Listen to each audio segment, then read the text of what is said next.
కాంగ్రెస్ పాలనలో రైతుల కష్టాలు అన్నీ ఇన్ని కావు. తాజాగా ఆన్లైన్ యూరియా స్లాబ్ బుకింగ్ విధానం అన్నదాతలను ఆగమాగం చేస్తుంది. సాంకేతిక కారణాల వల్ల స్లాట్ బుక్ గగనమైపోతుంది. ఫలితంగా రబీ సీజన్లోనూ రైతు లోకానికి ఎరువుల కష్టాలు తప్పట్లేదు. ఆదిలోనే ఆన్లైన్ బుకింగ్ యాప్ విధానంపై విమర్శలు వెల్లువెత్తుతున్నాయి.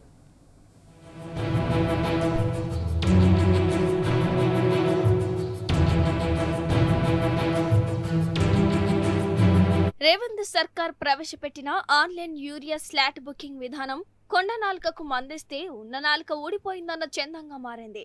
ఫర్టిలైజర్ బుకింగ్ యాప్ ద్వారా రైతులు క్యూలో నిల్చోకుండా ఇంటి నుంచే యూరియా బుక్ చేసుకోవచ్చని ప్రభుత్వం చెబుతోంది. అవసరమైన రైతులకు మాత్రమే అందేలా చేయడమే లక్ష్యమని చెప్పుకుంటోంది. పట్టాదారు పాస్బుక్ నంబర్ లేదా ఆధార్ నెంబర్ ద్వారా యూరియా బుకింగ్ చేసుకునే అవకాశం ఉంది. కానీ యాప్ వాడకంపై రైతాంగానికి అవగాహన కల్పించడంలో సర్కార్ విఫలమైంది. సాంకేతిక కారణంగా స్లాట్ బుకింగ్ కాకపోవడంతో రబీ కాలంలోనూ రైతులకు మళ్లీ యూరియా కష్టాలు ప్రారంభమయ్యాయి.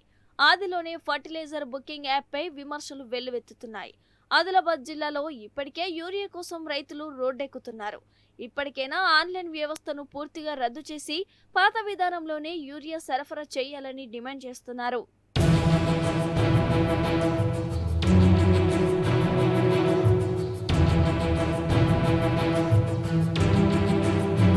రాష్ట్రంలో అనేక మంది రైతులకు స్మార్ట్ ఫోన్లు లేవు. మొబైల్ ఉన్న వాళ్ళు ఫర్టిలైజర్ బుకింగ్ యాప్ ను ఇన్స్టాల్ చేసుకోలేక ఇబ్బంది పడుతున్నారు. సరైన శిక్షణ లేకపోవడంతో చాలా మందికి యాప్ వాడకంపై స్పష్టత లేదు. పైగా యాప్ వాడకంలో కొన్ని సాంకేతిక లోపాలు తలెత్తాయి. యాప్లో సమస్యలు తలెత్తినప్పుడు వాటిని పరిష్కరించడానికి ఏర్పాటు చేసిన ఫిర్యాదుల పరిష్కార కేంద్రం పనితీరుపై సందేహాలు ఉన్నాయి.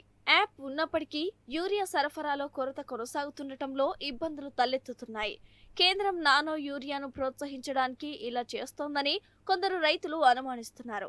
అసలు ఈ యాప్ విధానాన్ని పూర్తిగా రద్దు చేసి పాత పద్ధతిలోనే యూరియాను పంపిణీ చేయాలని ప్రధానంగా రైతులు డిమాండ్ చేస్తున్నారు.